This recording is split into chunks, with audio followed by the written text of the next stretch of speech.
नमस्कार, किस्सा यूपी का देख रहे हैं आप। मैं हूं आपके साथ पूजा। अयोध्या के राम मंदिर में चढ़ावा चोरी मामला अब अपने अंतिम पड़ाव पर पहुंच चुका है। इस पूरे मामले की जांच कर रही स्पेशल इन्वेस्टिगेशन टीम यानी कि एसआईटी अपनी फाइनल रिपोर्ट उत्तर प्रदेश सरकार को सौंपने जा रही है।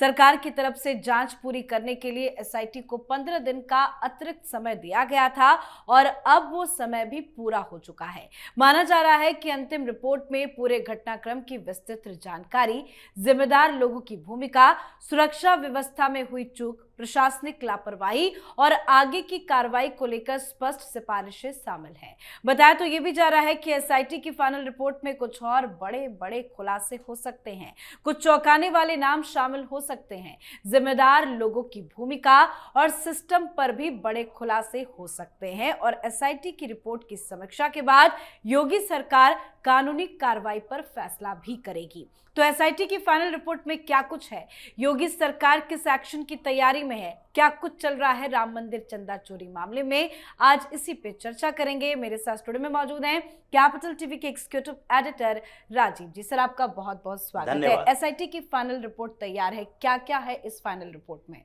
देखिए, फाइनल रिपोर्ट का मतलब है कि अभी तक जो हुआ यानी समस्याएं क्या क्या रही, उसका समाधान किस लेवल पर हो सकता है और उस समस्या के लिए जिम्मेदार कौन कौन से लोग थे, किसने डायरेक्ट भूमिका निभाई, किसने इनडायरेक्ट भूमिका निभाई, किसकी लापरवाही रही और किसने डायरेक्ट चोरी में अपने आप को इन्वॉल्व किया। यानी जो चोरी किया है, जिसने चोरी के आरोपों को आने के बाद भी थोड़ी से इग्नोरेंस दिखाई है, जिसने पूरी व्यवस्था को अपनी जिम्मेदारी लेते हुए व्यवस्था में हो रही खामियों के बारे में छोटी मोटी जानकारी को इग्नोर किया है। ये सारी रिपोर्ट तैयार हुई है। ये प्राइमरी रिपोर्ट जब आई थी, प्राथमिक रिपोर्ट, उसमें कहा गया था कि काउंटिंग में चोरी हुई क्योंकि चढ़ावे का मामला था। उसके बाद जब काउंटिंग की चोरी के बाद एसआईटी की टीम ने एक चार्टर अकाउंटेंट हायर किया और उसके बाद फिनेंशियल इरेगुलरिटी की जांच हुई कि नहीं, जितने पैसे आए, दान में जितने पैसे आए, उसके अलावा जो डोनेशन दिए गए, ऑनलाइन ऑफलाइन जितनी रकम दी गई, उन सब का खर्च कैसे हुआ है, इसके बारे में भी जानकारी चाहिए। क्योंकि एसआईटी के सामने एक बड़ी चुनौती थी कि आगे ऐसी कोई समस्या ना आए। ऐसा नहीं हो कि चोरी के मामले में हमने काउंटिंग टीम को बदल दी, मैनेजमेंट सुधार दिया, सीसीटीवी कैमरे लगवा दिए, एक्स्ट्रा सर्विलांस दे दिया, लेकिन उसके बाद चढ़ावा की बात तो हो गई, लेकिन उसके बाद जो पैसे आ रहे हैं, खर्च किए जा रहे हैं, उसका मैनेजमेंट किसके पास होगा? क्या उसमें कोषाध्यक्ष की भूमिका होगी, जनरल सेक्रेटरी की भूमिका होगी, या उसके लिए ओवरऑल एक मैनेजमेंट की टीम तैयार की जाए और उस मैनेजमेंट की टीम के मुखिया एक हों, यानी कि चीफ एग्जीक्यूटिव ऑफिसर, सीईओ की भूमिका होनी चाहिए कि जो पूरा मैनेजमेंट देख सके। क्योंकि एसआईटी को यह पता तो चला कि अभी भी राम मंदिर तीर्थ क्षेत्र ट्रस्ट जो बनाया गया, उसमें से जितने लोग उसमें शामिल किए गए वो राम मंदिर आंदोलन से जुड़े हुए तो थे, लेकिन प्रशासनिक अनुभव सबके पास नहीं थी। जिस तरीके से नृपेंद्र मिश्रा को बनाया गया था कंस्ट्रक्शन कमेटी का चीफ, यानी निर्माण करना है तो एक ऐसे एडमिनिस्ट्रेटिव बॉडी बनाना चाहिए और उसमें ऐसे एक एडमिनिस्ट्रेटर की नियुक्ति हो जो कि फिनेंशियल मामलों को भी देखता हो, एडमिनिस्ट्रेशन को भी देखता हो, आगे की चीजों को व्यवस्थित कर सके। ये बड़ा काम था, तो उसके लिए एक एडमिनिस्ट्रेटिव ऑफिसर रखा गया जो जिनके पास प्रशासन का 3-4 दशकों का अनुभव था। लेकिन इसमें क्या किया गया, इसमें आंदोलन से जुड़े हुए सारे लोग थे, ट्रस्टी, और वही ट्रस्टी मैनेजमेंट भी कर रहे थे। यानी कि कोषाध्यक्ष बनने वाले वो भी संत गोविंद गिरी, और उसके बाद इस मैनेजमेंट को देखने की जिम्मेदारी मिश्रा जी को दी गई, वो भी राम मंदिर आंदोलन से जुड़े हुए। जनरल सेक्रेटरी बनाया गया चंपत राय को, वो भी राम मंदिर आंदोलन से जुड़े हुए थे, लेकिन उनको संगठन व्यवस्था, फिनेंशियल क्या व्यवस्थाएं होती है, इन चीजों की कभी भी पहले से जानकारी नहीं थी। कोई भी मंदिर कमेटी कैसे चलाई जाती है वो एडमिनिस्ट्रेटिव बॉडी का कभी हिस्सा नहीं रहे थे, इसलिए इतनी लापरवाही देखी गई। तो एसआईटी की रिपोर्ट में इस बात का जिक्र किया गया कि चोरी हुई है, इससे तो इग्नोर नहीं किया जा सकता, इनकार नहीं किया जा सकता। जब चोरी हुई तो सबसे पहले नजर गया कि भाई सीसीटीवी कैमरे की फुटेज निकालो, तो 20 दिन में यह पता चला कि 20 दिन 22 दिन फिर 40 दिन का फुटेज, 45 दिन का मैक्सिमम फुटेज ही था। तो 45 दिन के फुटेज में अगर 70 बार चोरी की घटना सामने दिखाई पड़ी तो उससे अंदाजा लगाया गया कि कम से कम 70 बार में अगर 20 से 25 लाख, 10 लाख, 20 लाख अलग अलग समय में चोरी होगी तो इसका मतलब है कि 10-5 करोड़ की चोरी तो इन लोगों ने कर ली। लेकिन उसके बाद फिर से रिकॉर्ड तलाशे गए कि अब तक जितने पैसे आए हैं, कुछ प्रीशियस आइटम आए हैं, उन सब का रिकॉर्ड है कि नहीं। चार्टर्ड अकाउंटेंट की भूमिका यहीं से थी।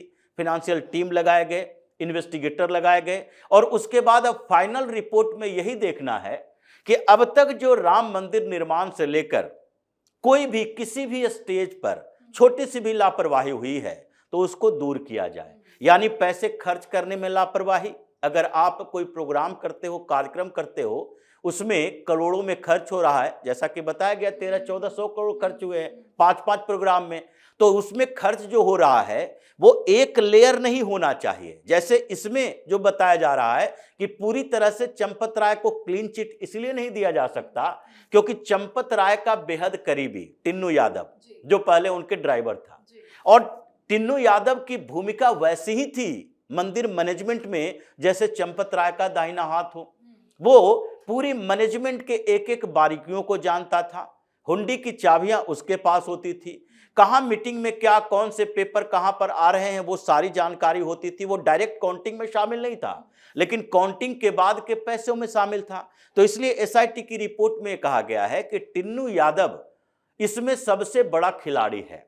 दूसरी बात, अगर चंपत राय और टिन्नू यादव के बीच, ये दोनों के बीच संबंध तो थे, ये तो तय है, लेकिन उन संबंधों में क्या ये चोरी हो रही थी उसकी जानकारी चंपत राय को हुई थी, या फिर जब हुई थी उस समय क्या चंपत राय को इस बात के बारे में भी जानकारी थी कि चोरी लंबे समय से हो रही है, या फिर एक ऐसी घटना आई, किसी घर में कोई चोरी हो गई, नौकर पर कोई शिकायत कर दिया, नौकर को पकड़ा गया, पता ही नहीं चला कि आज की चोरी हुई है या पहले से ही हाथ साफ कर रहा है। तो क्या चंपत राय को इतना ही लगा कि आज कुछ लोगों ने चोरी कर ली चढ़ावे की, इसलिए इसकी रिकवरी होनी चाहिए? ये पूरे नेक्सस के बारे में टिन्नू यादव का अभी कस्टडी है, पुलिस कस्टडी में मांगा गया है, और इसमें विनोद श्रीवास्तव की भूमिका की एसआईटी का मानना है कि 3-4 लेयर पर लापरवाही बरती गई। एक तो कर्मचारियों की नियुक्ति में, क्योंकि आप कर्मचारी काउंटिंग के लिए ला रहे हो, इसके लिए एमओयू साइन किए हो बैंक से, और हाउसकीपिंग स्टाफ को आप काउंटिंग में लगा दिए।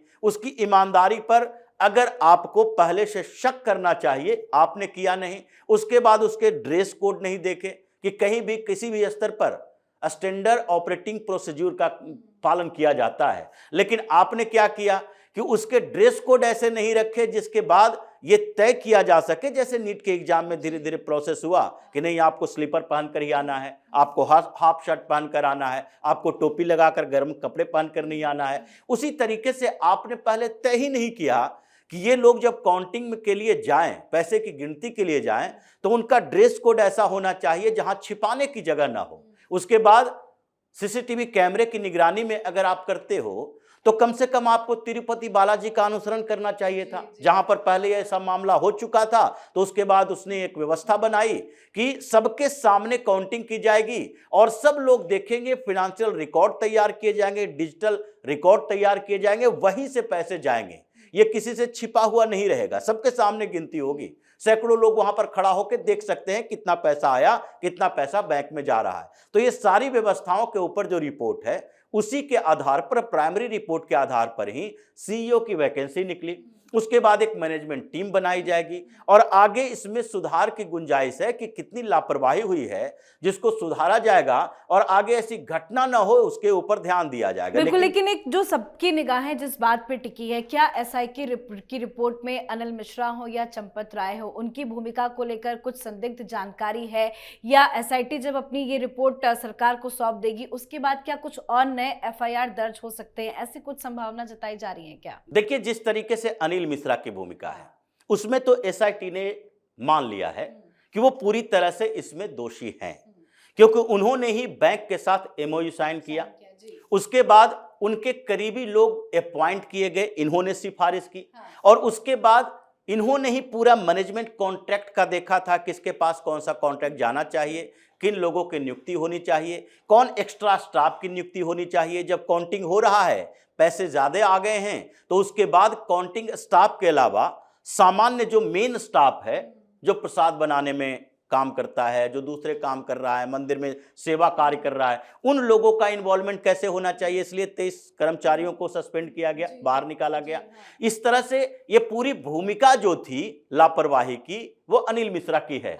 तो अनिल मिश्रा के खिलाफ तो एफआईआर दर्ज होगा, ऐसी संभावना दिखाई पड़ रही है। लेकिन चंपत राय के ऊपर एफआईआर दर्ज होने की बात है, उसके लिए जरूरी है टिन्नू यादव की गवाही, क्योंकि टिन्नू यादव के ऊपर डिपेंड करता है। चंपत राय का अभी तक इतना ही हुआ कि पूरी तरह से आप ये नहीं कह सकते कि हमने कुछ गलत किया ही नहीं, ये आपको मानना पड़ेगा कि आपसे चूक हुई तो है। क्या टिन्नू यादव चंपत राय का नाम लेंगे, क्योंकि कस्टडी में जब से वो है, पूछताछ जिस तरीके से हो रही है, अलग से बैरक में उनको रखा गया है, क्या वो कुछ राज उगलेंगे टिन्नू यादव? देखिए, टिन्नू यादव जो जिस लेवल पर है, वो अपने आप में, अपने रिश्तेदारों के, अपने घर में जितने उसने प्रॉपर्टी इकट्ठी की, उसके बारे में तो धीरे धीरे पता चल रहा है। इसलिए मनीष यादव की पत्नी को भी समन गया, टिन्नू यादव के महिला रिश्तेदारों को समन जा रहा है कि इन लोगों के अलावा ये देखा जा रहा है कि अयोध्या के अंदर जितने प्रॉपर्टी डीलर हैं, उन सब तक इनका नाम, इनके रिश्तेदारों का नाम पहुंचा दिया गया कि कभी भी इंक्वायरी तक अगर किया है आपके पास आकर प्रॉपर्टी के लिए, तो उसकी जानकारी भी दो। या भू राजस्व रिकॉर्ड विभाग जितना है, उसके पास ये भेजा गया है कि ये इतने रिश्तेदार इनके हैं, इन लोगों ने कहीं भी, केवल फैजाबाद के अंदर नहीं, कहीं भी अगर प्रॉपर्टी खरीदी है, अयोध्या के बाहर प्रॉपर्टी खरीदी है, तो उसके बारे में भी कोई जानकारी हो कि रजिस्ट्रेशन यहां आकर करवाया, उसके बारे में जानकारी होगी, उसमें भी सील किया जाएगा। लेकिन अभी तक टिन्नू यादव के माध्यम से यह पता नहीं चल पाया कि क्या चंपत राय से कभी इस बारे में जिक्र हुआ या चंपत राय ने कोई हिस्सेदारी ली। अगर ऐसा नहीं है तो इसका मतलब है कि लापरवाही का मामला तो चंपत राय पर बनता है, लेकिन इसमें पूरी तरह से इन्वॉल्वमेंट का मामला अभी तक चंपत राय के खिलाफ नहीं आया। जी बिल्कुल, बहुत बहुत धन्यवाद सर समझाने के लिए। धन्यवाद। तो मुख्यमंत्री योगी आदित्यनाथ पहले ही साफ कर चुके हैं कि आस्था से जुड़े मामले में किसी भी तरह की लापरवाही या भ्रष्टाचार बर्दाश्त नहीं किया जाएगा, और यही वजह है कि जांच को बीच में रोका नहीं गया, बल्कि हर पहलू की गहराई से पड़ताल के लिए एसआईटी को अतिरिक्त समय भी दिया गया। अब फाइनल रिपोर्ट सरकार के पास पहुंचने के बाद योगी सरकार बड़े एक्शन की भी तैयारी में है। रिपोर्ट की कानूनी समीक्षा के बाद दोषियों पर एफआईआर, विभागीय कार्रवाई, निलंबन, गिरफ्तारी या फिर अन्य सख्त प्रशासनिक कदम भी उठाए जा सकते हैं। इसके साथ ही राम मंदिर की दान व्यवस्था को पूरी तरह से सुरक्षित और पारदर्शी बनाने के लिए भी स्थायी बदलाव का भी ऐलान हो सकता है। तो इस एक्शन पर आपकी भी क्या कुछ राय है, कमेंट करके जरूर लिखिएगा। देखते रहिए कैपिटल टीवी। नमस्कार।